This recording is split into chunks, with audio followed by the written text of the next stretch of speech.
Hey guys, welcome back to the channel. In today's video, we're going to talk about how to make instant transfers in Bluevine. It's going to be a quick video, so let's get straight into it. Step 1, log into your Bluevine dashboard on the app or the official website. Next, from the menu, go to Transfers. Then select Add Transfer, and then choose whether you want to move funds to or from Bluevine.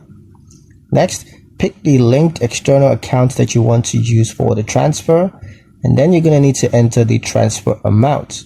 If Bluevine supports instant transfers for that account, you're going to see an option labeled Instant Transfer along with the fee.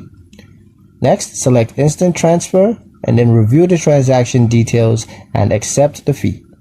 Finally, tap Submit.